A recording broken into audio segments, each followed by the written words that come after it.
celular. Manda un mensaje de WhatsApp al 1128679078 y recibilo gratis todas las mañanas. Vos sos la única que me hace feliz cuando nadie te dice la verdad. Infosiberia, las noticias en tu celular. No seas como los demás. Manda un mensaje de WhatsApp y recibilo gratis todas las mañanas. Radiocaput.com. Estás conectado. Estás en Caput. El olor en el fuego más sagrado de hoy, y buscarás el amor en un rostro ciego de lo que ya no sos, y quemarás el rencor en el fuego de un infierno precor, y buscarás esa voz que te recuerde para siempre quién sos. Y eso es así, ya lo verás. Hay gente arraigada solo a su mezquindad, en la desazón de no adueñarse del sol. Perdieron las alas de la fraternidad. Pájaro enfermo, sueña que vuela dormido, buscando en el cielo un sentido.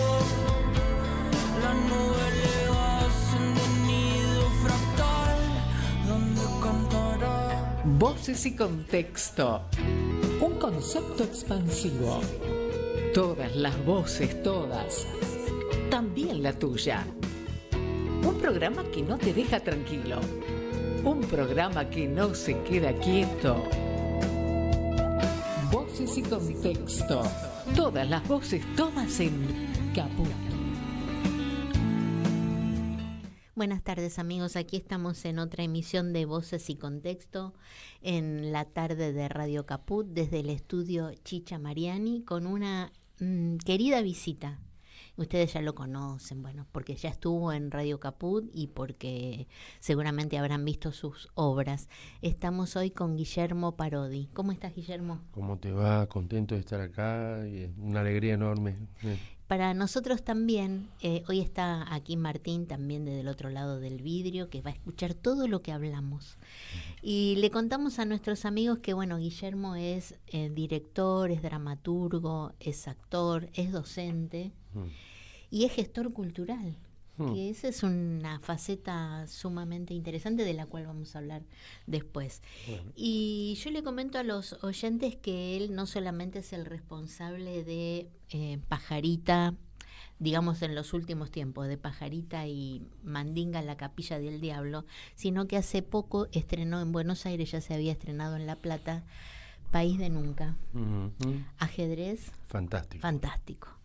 Y por eso lo convocamos, porque tenemos mucho interés en conversar sobre esta obra que no solamente es bella, sino que es original y que tiene una sustancia potente. Bueno, muchas gracias. Bueno, sí, es una obra que llevamos trabajando algún tiempo y que empezamos... el origen de la obra es que en realidad con mi mujer, que se llama Liliana Feierstein, queríamos trabajar hace un tiempo con la figura de Houdini. Sí. Y Houdini, digamos, como un gran iluminista, digamos, como un hombre que pensaba que él no era mago, sino simplemente alguien que se entrenaba, que además militaba en contra de toda la cosa esotérica, en contra de toda la cosa de espiritismo. Que estaba muy en boga en cierta época, ¿no? Claro, sí. Conan Doyle, el autor de Sherlock Holmes, de hecho, el padre de la lógica y del personaje ese que todo lo descubre creía mucho en esta idea de los fantasmas, de la vida más allá de la muerte, y entonces porque había perdido un hijo en la guerra, había perdido un hijo de manera muy dura, y él trataba de recuperar a ese hijo de algún modo, y entonces entró en toda una cosa así, de sesiones de espiritismo y demás, y era muy amigo de Houdini, y tenían grandes discusiones al respecto, ¿no? Y Houdini se encargaba personalmente de desenmascarar a todos estos chantas, digamos, sí. estos... Sí, pero era también la época del mesmerismo, donde había como una fascinación por lo oculto o por aquellas cosas que no se podían desde el otro lado explicar racionalmente, ¿no? Bueno, así es que charlando con mi mujer, que quería hacer un trabajo al respecto, yo me puse como con la idea de indagar en la magia, en qué consiste el acto mágico, de qué se trata esta idea de construir una ilusión, ¿no? De sorprender. Entonces, a partir de eso, y charlando con ella, me apareció como la idea de trabajar sobre la tensión que existe entre la ilusión y el engaño. Y eso me llevó directamente al país, a nosotros, ¿no? A la idea de poder soñar, de poder proyectar un futuro, digamos, y eso tiene mucho que ver con Pajarita, por ejemplo, ¿no? Digamos, la Pajarita se pregunta si los pobres, perdón, si los pobres tienen o no derecho a soñar y cuánto podemos soñar. Entonces, esta idea de los sueños, ¿no? Y el teatro es una caja de resonancia en ese sentido. Una ilusión, ¿no? Claro, y entonces empezamos a indagar primero con Calibán. Que estuvo el lunes pasado acá, estuvo esa misma silla. en esta misma silla. Empezamos a Que indagar. no la hizo levitar en la silla. No, pero si se lo pedías lo hacía. Sí, seguro. Ya hizo algunos pases mágicos que dejó a todos muy sorprendidos. Sí, lo vi. Es un grosso Calibán, la verdad. Sí. Y bueno, la idea era juntar la magia y el teatro y poner la magia al servicio de un relato escénico, ¿no? Claro. Y así nos fue apareciendo también, trabajando mucho. Primero eran estampas mágicas con textos poéticos. Él también es excombatiente de Malvinas, ¿no? Y esas cosas nos fueron llevando como a la construcción de la obra. Vos habías trabajado ya antes con Calibán, ¿no? Calibán había sido alumno mío. Yo también armé un espectáculo en algún momento que se llamaba H. Veneno de Broma, donde hacíamos un scherzo, un divertimento sobre Hamlet, y él hacía un personaje, hacía Claudio, así que sí, una experiencia hermosa, muy lúdica también, muy vinculada al clown, y bueno, y quedó ahí un encuentro entre nosotros, y bueno, intercambiando ideas e imaginarios y cosas. Nos juntamos con la idea, yo con esta idea de indagar en la magia, en el mundo de la magia, y él con la idea de fusionar o de encontrar el teatro y la magia en un relato escénico, y así fuimos armando este espectáculo. Entró en este juego, por supuesto, Lewis Carroll con su Alicia a través del espejo. Mi vida de correntino, digamos, esta idea de ser correntino, los esteros de Liberá, las islas Malvinas y esas cosas, Irupé, la leyenda de Irupé enamorada de la luna, una flor que recorre ríos, y que se encuentra en un espejo de agua, como Alicia que atraviesa un espejo, y un tablero de ajedrez que tiene sus casilleros que flotan como en los esteros de Liberá. Y eso le daba el carácter fantasmagórico y mágico y pesadillesco al mismo tiempo a la obra, ¿no? Sí. Y todo eso nos permitía también hablar de lo que nos pasa, lo que nos duele. Digamos, nosotros al mismo tiempo estamos viviendo un mundo muy distópico, ¿no? Donde nosotros como sociedad hoy día estamos volviendo a discutir cosas que ya creíamos consensuadas, ¿no? Digamos, y en donde empiezan a aparecer discursos desde el poder, vinculados a estas cosas oscurantistas, a la magia o a lo esotérico, ¿no? A las fuerzas del bien y a los demonios. Que son las fuerzas del mal. Y que son las fuerzas del mal. Y que además se ocuparon de dar vuelta a todo el discurso, ¿no? De la palabra justicia, la palabra libertad. Digamos, la batalla cultural. La batalla cultural. Y en definitiva eso, es una batalla cultural. Entonces, de alguna manera nosotros, bueno, si hay que batallar, batallamos con cultura, ¿no? Y nos ocupamos de hacer lo que sabemos hacer, que es teatro.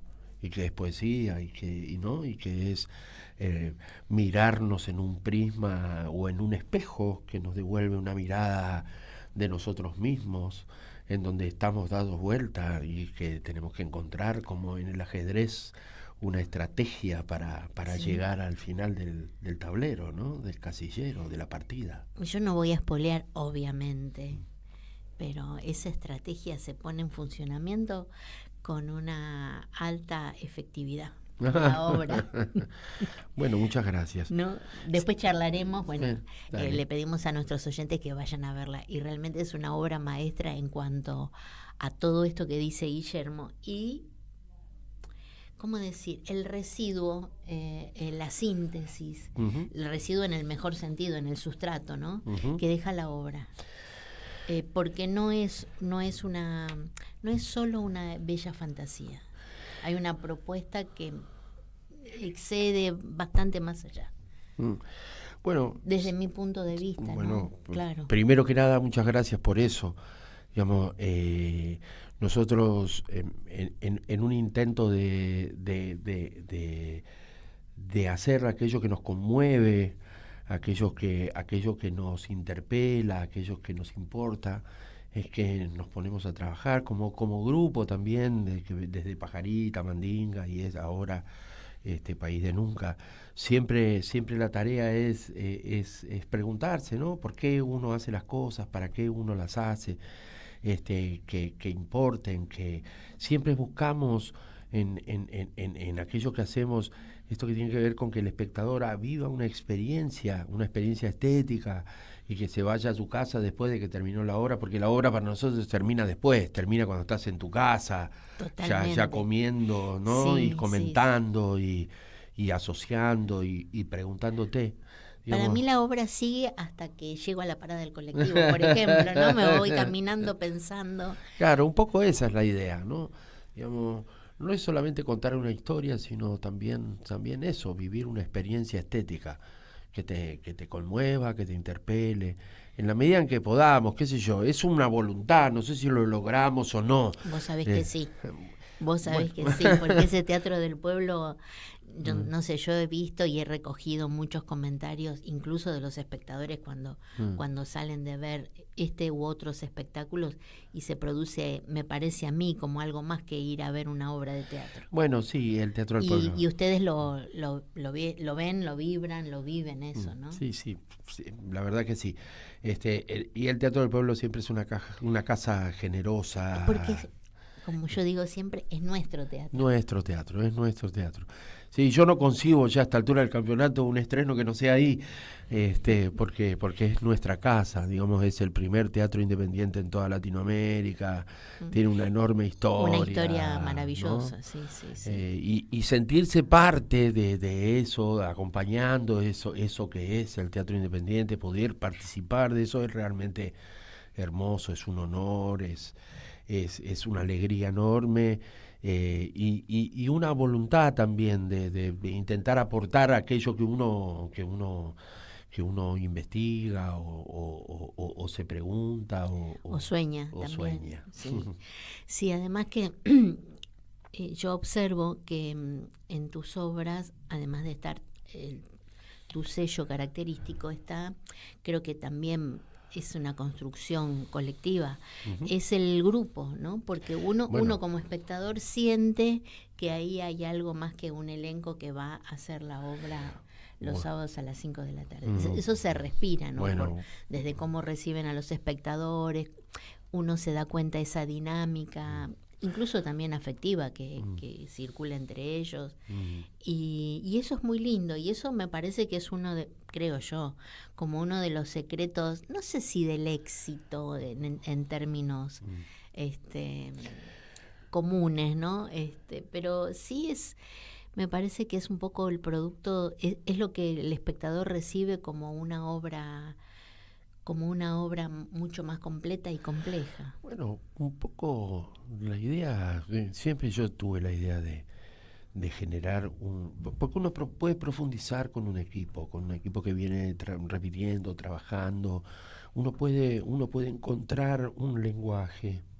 Siempre la voluntad mía ha sido esa, ¿no? Digamos, de encontrarse con unos otros creadores en donde uno pueda dialogar en la escena, e ir profundizando ese diálogo y encontrando un lenguaje, una poética, una manera de entender el mundo, y de interrogarlo y de dialogar con él y de discutirlo, y el encuentro con los artistas en distintos proyectos hace que uno vaya aportando a la poética, entendiendo cómo trabaja el otro, intercambiando y dialogando con eso, y eso te hace crecer un montón y te hace eso, sobre todo lo que repetí ya 3 o 4 veces, profundizar en aquello que se quiere decir, y en una poética que sea genuina y que surja de nuestro trabajo de investigación, ¿no? Porque en definitiva las 3 obras en las que coincidimos en la mayoría del equipo, la voluntad es esa, ¿no? Digamos, en el diálogo encontrar una manera más profunda y más clara y más concisa de decir, de interrogar, de intercambiar con el espectador. Sí, eso se siente. Además que, bueno, le comento a nuestros oyentes que no en el caso de Pajarita, que es una adaptación bellísima que vos hiciste de 300 millones. De 300 millones, ¿no? Que tiene también su costado, no digo esotérico, sino, metafísico. Una de las lecturas, humildemente, es una de las que yo hice. Pero, por ejemplo, en el caso de esta obra, País de Nunca, y de Mandinga, lo que se ve es como un acercamiento, una indagación acerca de lo que son nuestras leyendas populares. Bueno. Esa famosa mitología que a todos los pueblos ha deslumbrado, también al nuestro, y es lo que nos conecta, creo que, a una idea realmente universal, porque esos mitos, esas leyendas adaptadas a los distintos lugares y en las distintas épocas, realmente es una forma en la que habla el pueblo. Pinta tu aldea y pintarás el mundo. Siempre me parece que los fenómenos culturales que están vinculados a la tierra, a las tradiciones, a la historia, al paisaje, ¿no? Paisaje. Ese río. Bueno, siempre terminan siendo historias universales, sí, ¿no? Terminan hablando del hombre, hablando de cómo mira y ve su mundo, su paisaje, lo que lo rodea, su circunstancia, su actualidad, ¿no? Y bueno, si uno abreva en esta mitología, digamos, hay algo que intenta explicarnos o entendernos o por lo menos discutirnos. Y bueno, yo hago teatro, digamos, el teatro es un acto mágico y sagrado también, sí, en un punto, ¿no? Digamos, a la hora de la creación, en donde uno se conecta con lo que uno es, con lo que uno trae, con lo que uno tiene. Entonces, por añadidura o por decantación, digamos, termina siendo necesario hablar de uno mismo desde lo que uno es, sí, desde lo que uno abrevó, sabe, trae de historia y trae de uno. Entonces es lógico que uno se encuentre con las leyendas, con las historias y con esa mitología que siempre de alguna manera intenta hablarnos, ¿no?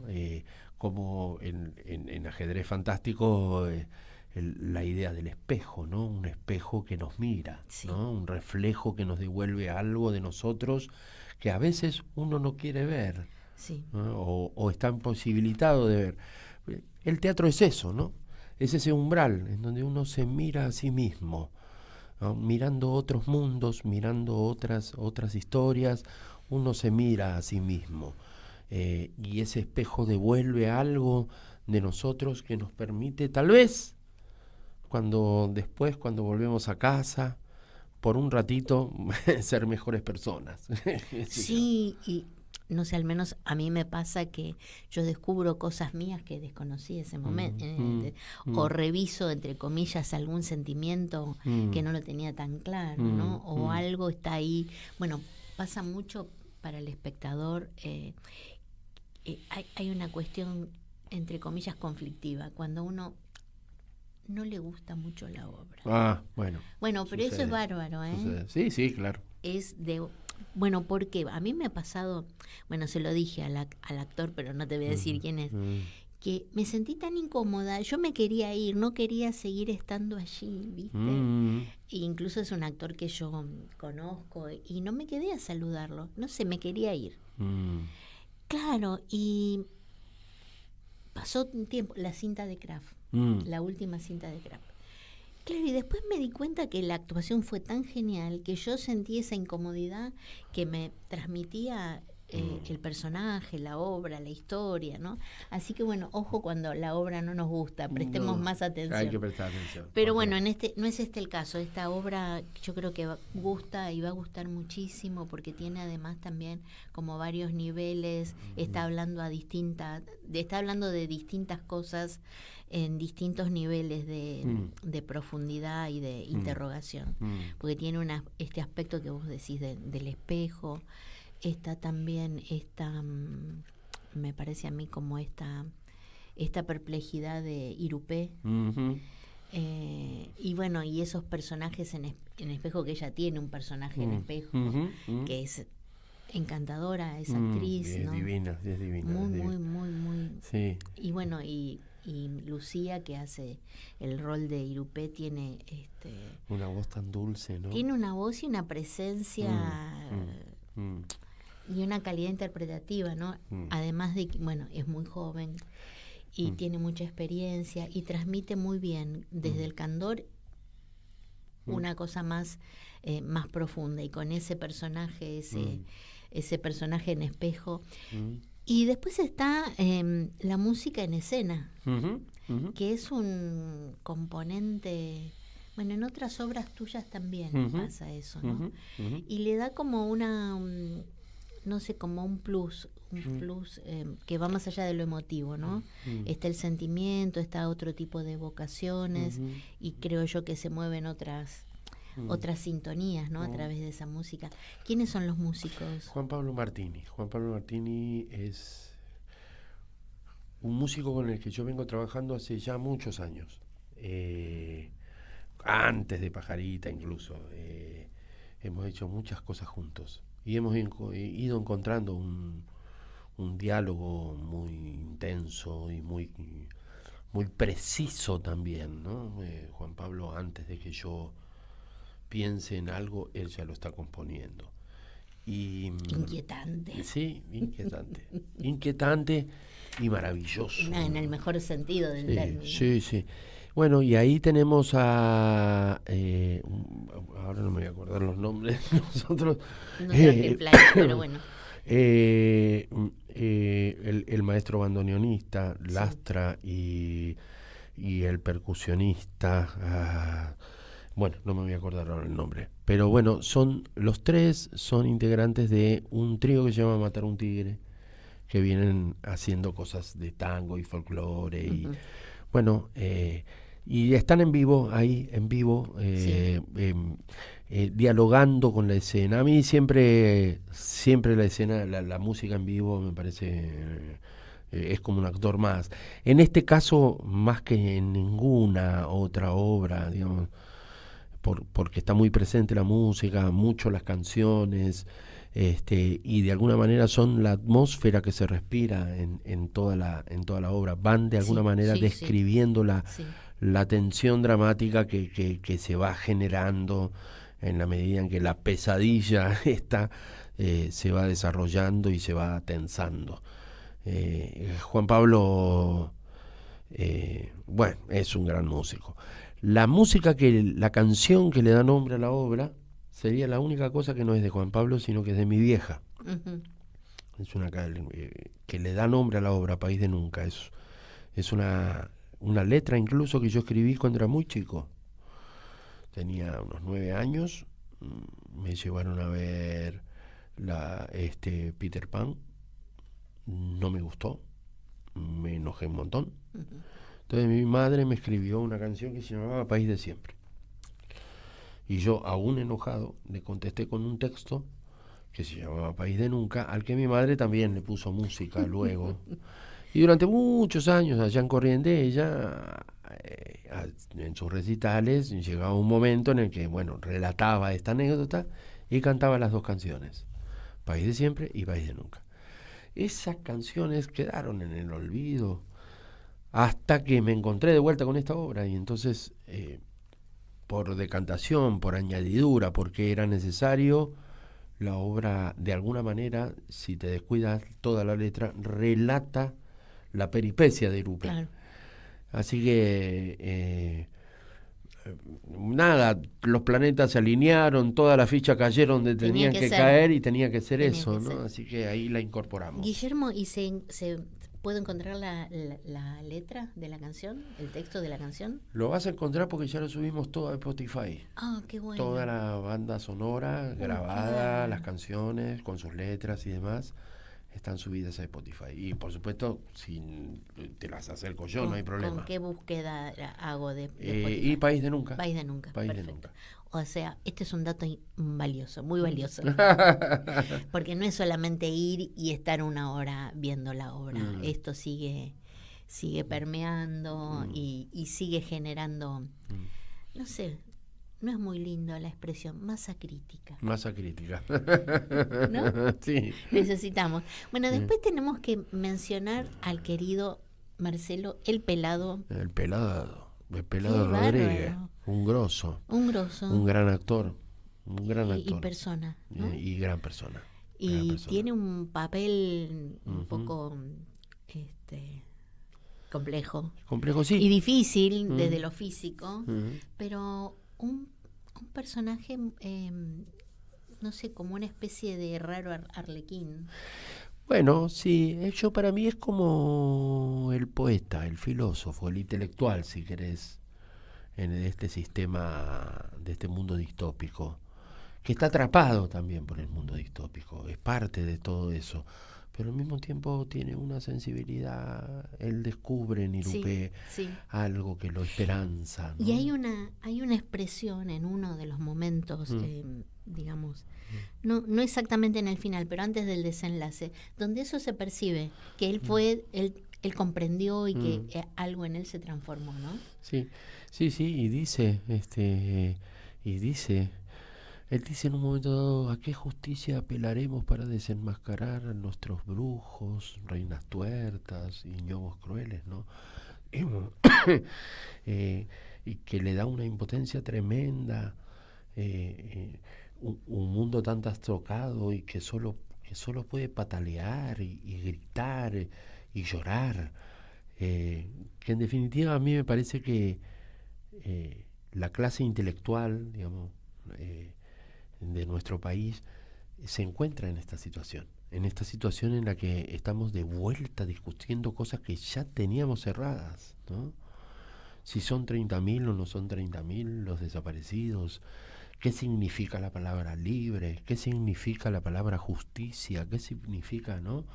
Justicia social. La justicia social, qué significa, qué digamos, las leyes. ¿Quién escribe las leyes? ¿Para quién se escriben las leyes? ¿No? Todo esto está transitado o atravesado, o todo esto atraviesa de alguna manera al personaje que hace Marcelo. Sí. 2 onzas es un poco eso. También es un taur, porque también está ahí y también hizo trampa, si querés, ¿no? Y secretamente, yo no lo sabía hasta hace muy poco, después de estrenar, Marcelo, él propone esa situación física en los ensayos. Yo no sabía por qué. Me pareció genial, no pregunté nada, y empezamos a trabajar desde ahí y lo tomamos. Tiempo después, un día me dice: ¿sabes que estoy trabajando yo? No. Yo soy un excombatiente de Malvinas. Y eso a mí me pareció de una... Torrencial. Sí, pero de una, aparte de una lucidez, y eso justificaba todo su trabajo físico, Sí.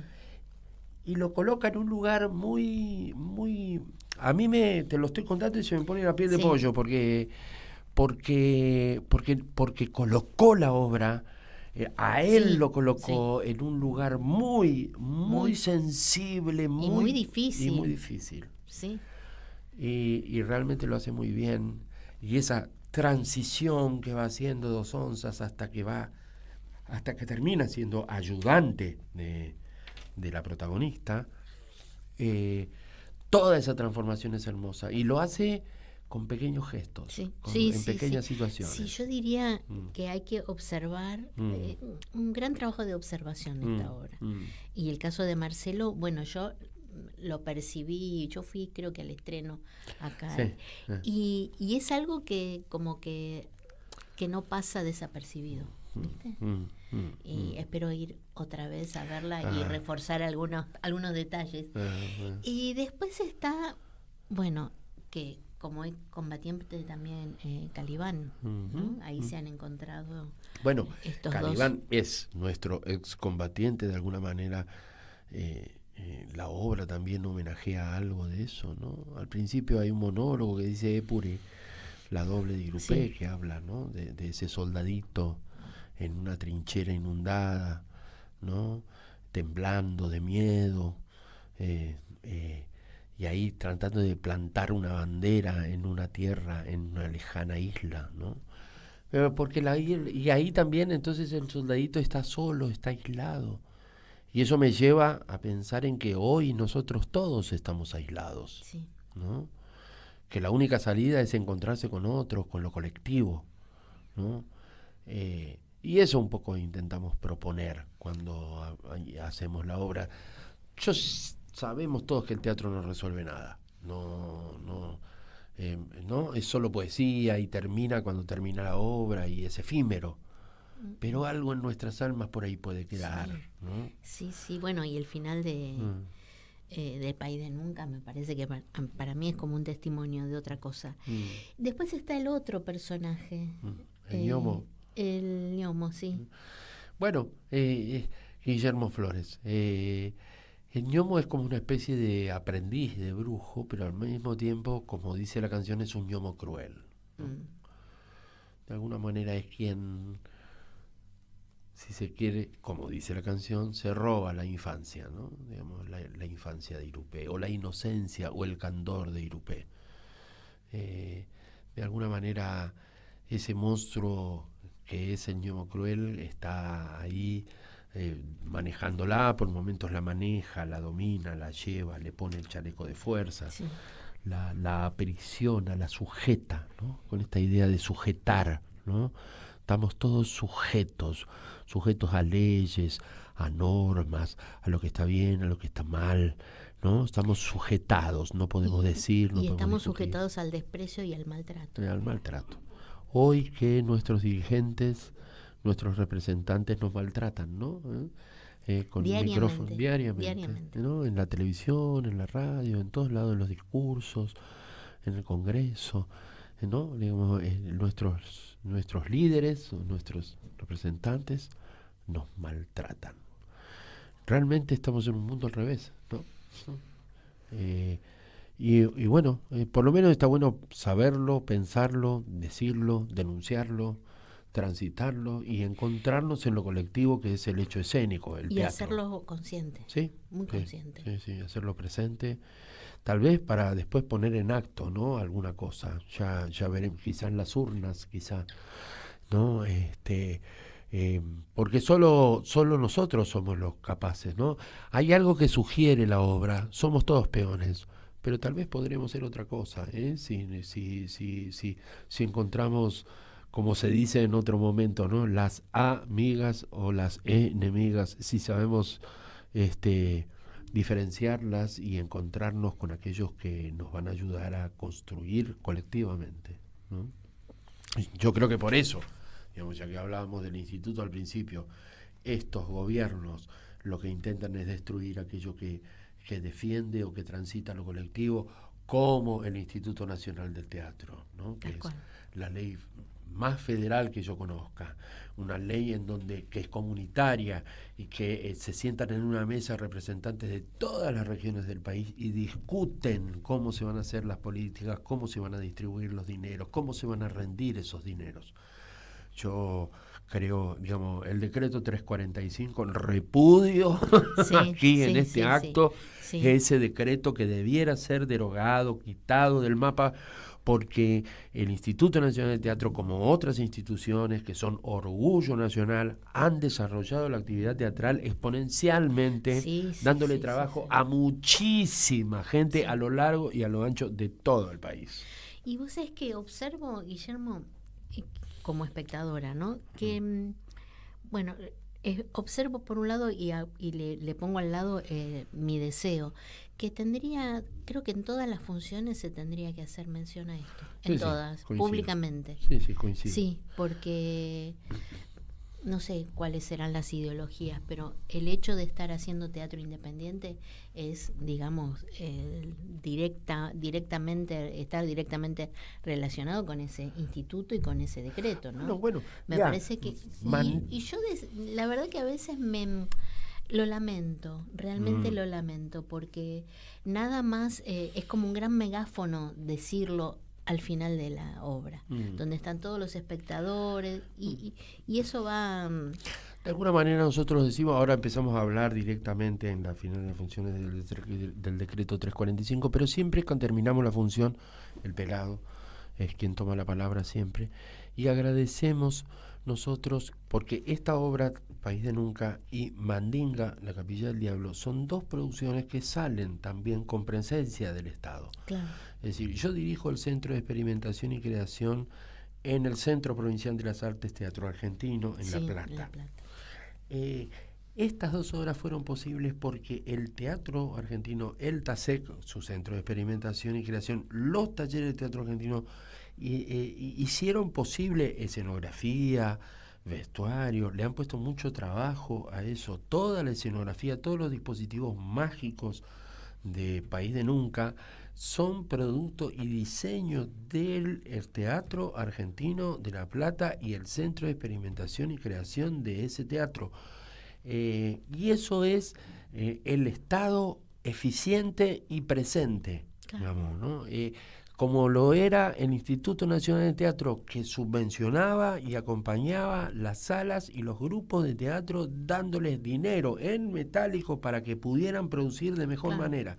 Nosotros pudimos producir estas dos obras que han sido, bueno, Mandinga, País de Nunca no, País de Nunca no, pero Mandinga ha sido premiada. Bueno, no sabemos tampoco, digamos, pero más allá de eso, más allá de eso, lo cierto es que Mandinga ha sido multipremiada con una producción que es con presencia estatal y que le dio trabajo a muchísima gente. Toda la gente que está detrás de País de Nunca, no es solamente los actores o los productores o el asistente. Es toda la gente que confeccionó ese vestuario y esa escenografía, esas puertas que se abren y cierran solas, y todos esos espejos que en los que aparecen y desaparecen gente, digamos, son producto de un trabajo del Estado. Digamos, esta obra no era posible de otra manera. Claro, sí, seguro. Y bueno, eso entonces uno lo celebra y lo defiende. Sí.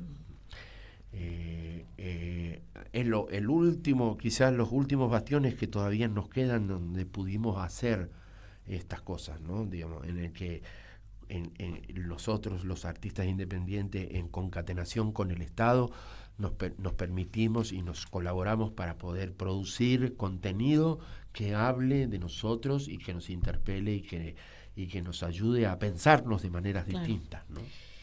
Guillermo, y bueno, el personaje, la Reina Roja. Victoria de la Villa Cruel, interpretado por Leonela Sekeli, que es con quien vengo trabajando las tres obras, la protagonista de las tres obras. Sí, un trabajo magnífico. Y es una gran actriz, sí.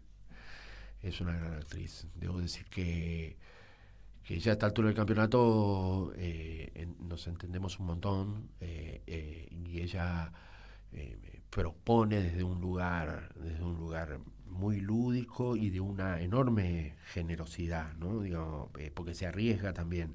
Los 3 personajes que tuvo, los 3 que transitó son bien distintos, sí. y al mismo tiempo muy arriesgados, ¿no? Es decir, Mandinga es una construcción absolutamente de ella. Digamos, es increíble ese Mandinga. si yo te doy la obra original, vos decís, pero ¿y dónde está Mandinga? No, bueno, Mandinga fue esa construcción que hizo Lorena, Sí. que, digamos, tomando de cosas de la obra, ella construyó un demonio, Sí. ¿no? que te inquietante, por lo menos, ¿no? Y un demonio vistoso. Vistoso, sí.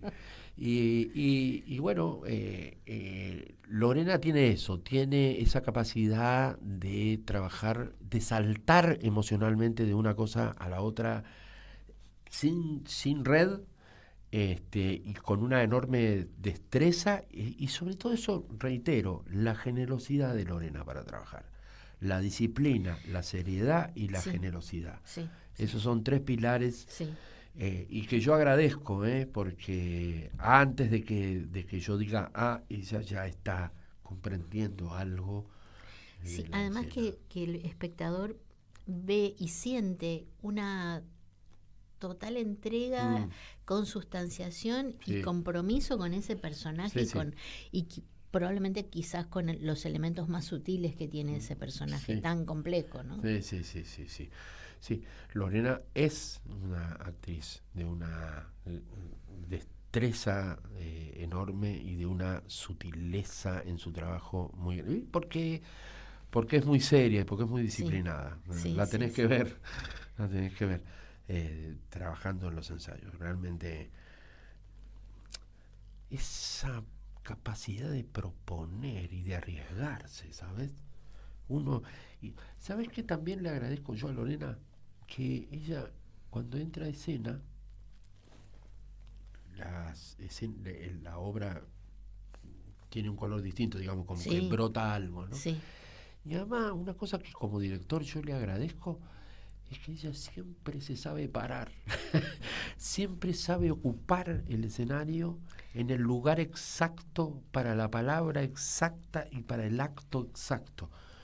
Y eso es de alguien que conoce mucho el escenario. Y aparte me parece que eso es muy difícil. Y además, te reitero, el espectador percibe cuando el actor se desplaza, digamos, no solamente que camina, pero que ocupa el escenario. Se siente muchísimo. Pero no es Eso- solamente ocupar, sino que No, también no, es claro, es la acción la proyección, dramática, ¿no? claro. Que va ejecutando, porque ella se para ahí, Sí. en el lugar ese, con la luz esa, porque ahí la acción dramática es más potente. Sí, Y eso lo sabe ella intuitivamente sin que yo se lo tenga que enunciar. claro.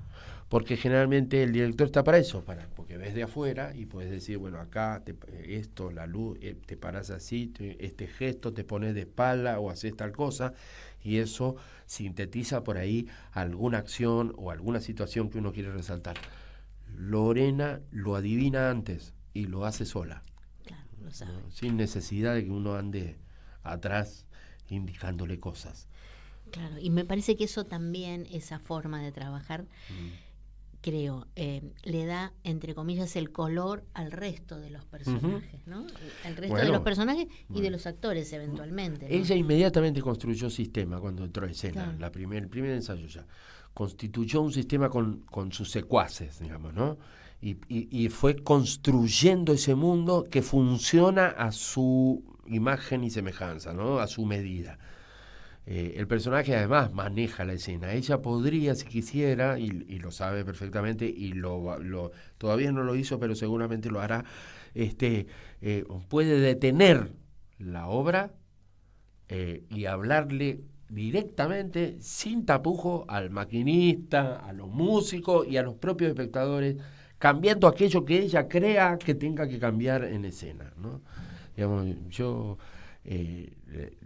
Lorena lo puede hacer, el personaje además lo permite, Sí, Y porque además siempre la obra transita como en ese umbral, ¿no? Entre la ficción y lo real, los y aparte espectadores. también es una evocación al presente muy poética, ¿no? Claro, claro. Bueno, esa es un poco la idea, ¿no? Digamos. Sí. Ahora vamos a hacer una pequeña pausa porque mirá la hora que es. ¡Epa! Sí, ya Nos queda colgamos poco. hablando. Nos queda poco programa, pero quiero que compartamos un tema musical Dale, y después seguimos. dale, perfecto. A ver qué te parece. Me parece muy bien.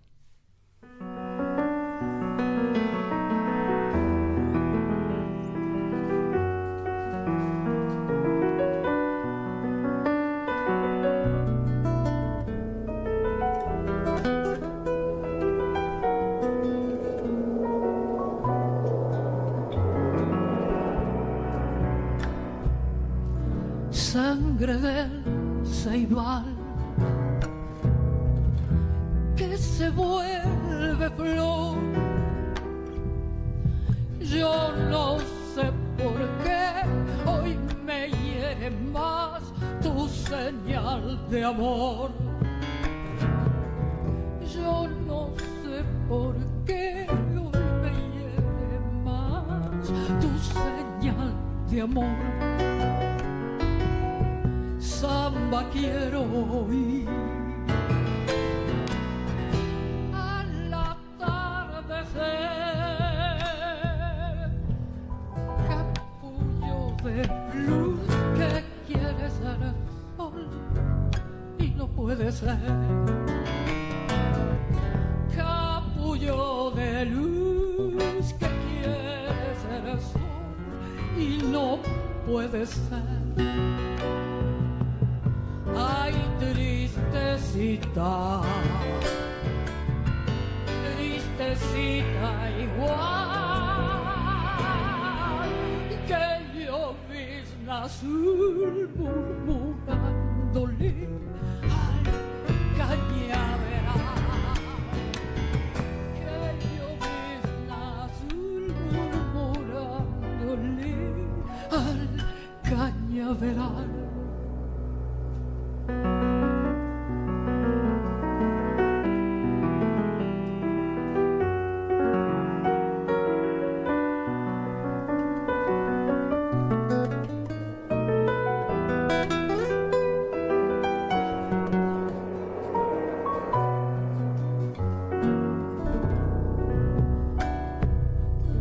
El viento la trae,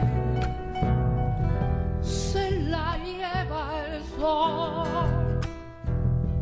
Sueño en el trigal y sobre el sausal, lamento de amor. Sueño en el trigal y sobre el sausal, lamento de amor. Ya siento llegar del cerro su voz, pañuelo ha de ser y no he de prender sobre el corazón. Pañuelo ha de ser y no he de prender sobre el corazón.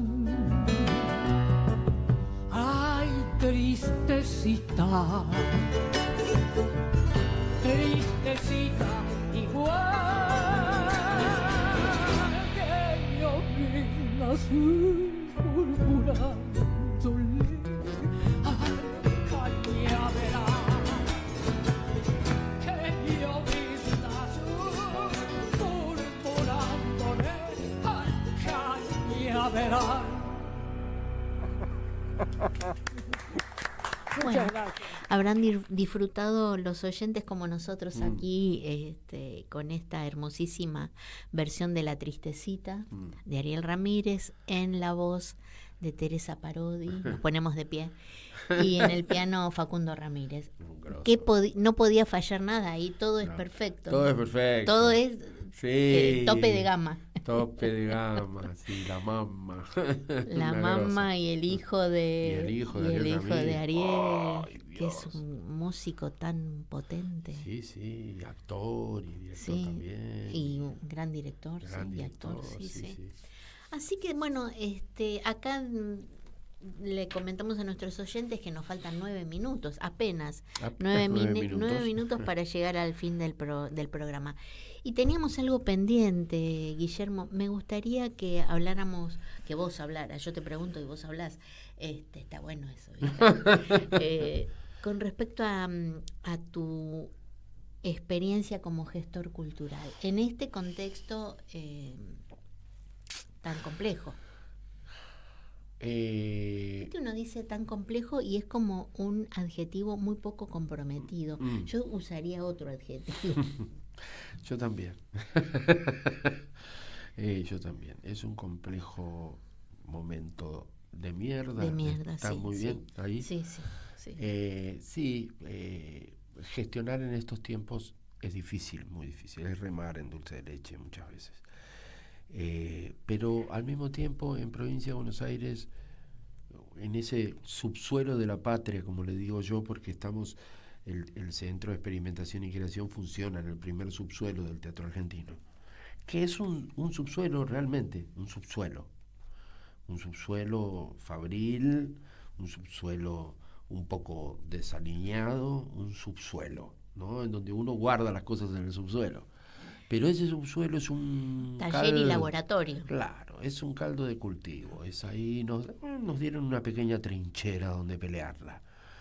Y ahí estamos trabajando también con el claro acompañamiento del Instituto Cultural de la Provincia de Buenos Aires, del Teatro Argentino, de la Secretaría de Políticas Culturales, ¿no? Y estoy hablando, y pongo nombres: Florencia Saintud, Ana Negrete, que es la ministra de Cultura de La Plata, Ernesto Bauer, que es el director del Centro Provincial de las Artes Teatro Argentino, y tanta gente que con una mirada de este lado de la grieta, intentando mirar un país donde la sinergia, donde lo colectivo, donde el arte no sea solo bellas artes para una determinada élite, sino en donde la identidad de nuestro pueblo se vea reflejada en los trabajos que se hacen.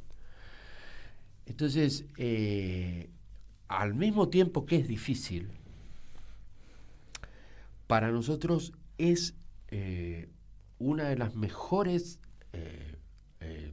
plataformas para hacer algún desarrollo que conteste, que discuta, que interpele, que se pare firme enfrente y diga: no, señores, acá se puede hacer otra cosa. Y realmente estamos haciendo otra cosa en el Teatro Argentino. No solamente en sus óperas, en su ballet, en su coro estable, sino también en esta búsqueda experimental que hacemos ahí en ese subsuelo de la patria, en donde nos dan la más de las absolutas libertades también para hacer, para crear, y para intercambiar, para encontrar en los colectivos culturales que hay a lo largo y ancho del país. Y en la provincia de Buenos Aires ni te cuento, ni te cuento. Digamos, la ciudad de La Plata tiene una actividad teatral, cultural muy intensa, muy prolífica y muy profunda y maravillosa, además, ¿no? Y entonces, el Centro de Experimentación dialoga con toda esa gente. Hacemos con falta de presupuesto, sin dinero, pero puestos al hombro en una cosa en la que creemos. Ninguno de los espectáculos que se dan ahí se cobra entrada, son gratuitos para la gente, a pesar de que no, digamos, de todas esas dificultades. Pero porque estamos convencidos. Foco de irradiación. Bueno, irradia, dialoga, discute.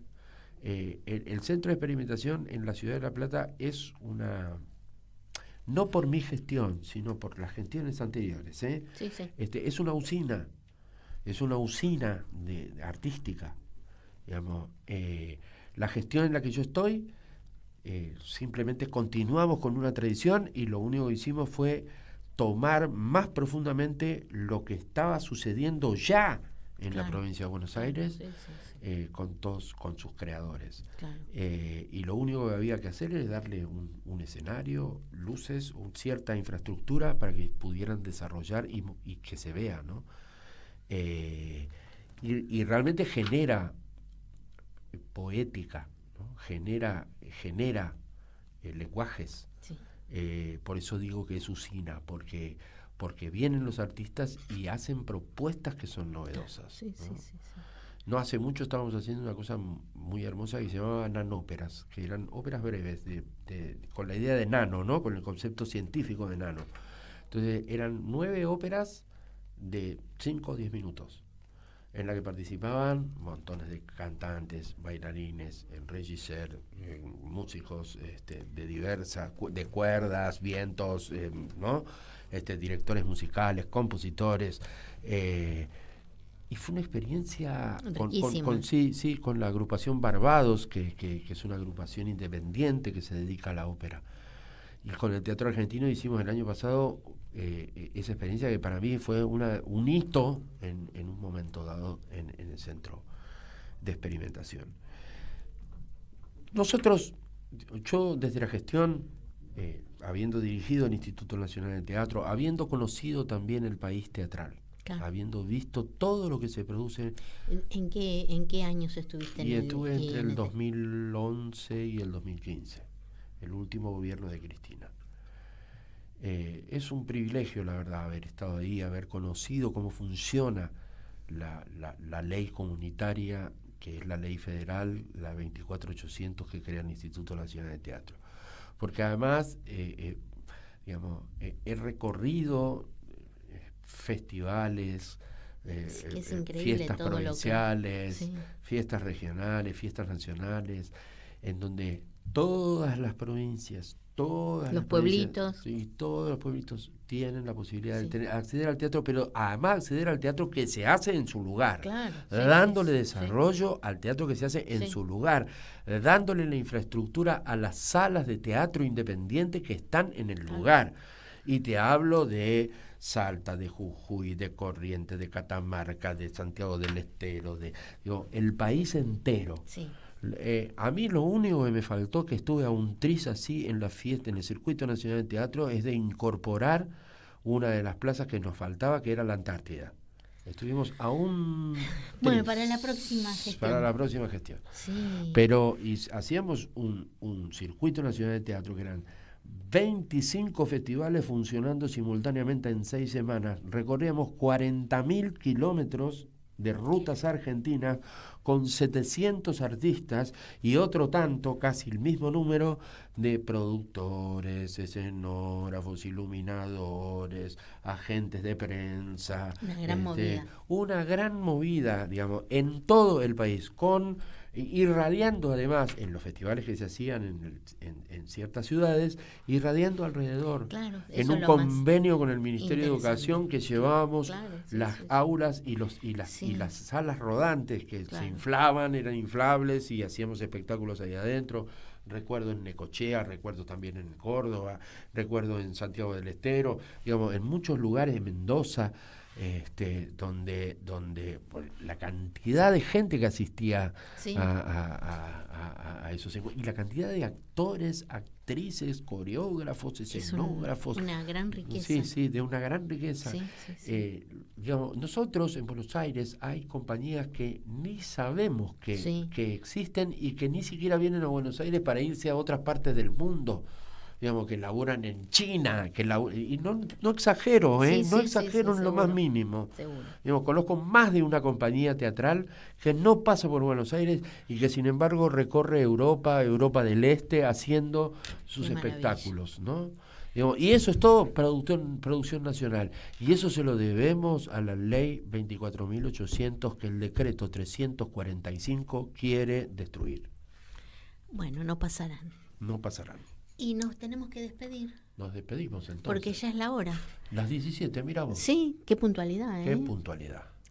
Muchísimas gracias por tu visita. Bueno, realmente una gran alegría y bueno, País de Nunca, sábado a las 17:30 en el Teatro del Pueblo, Lavalle 3636.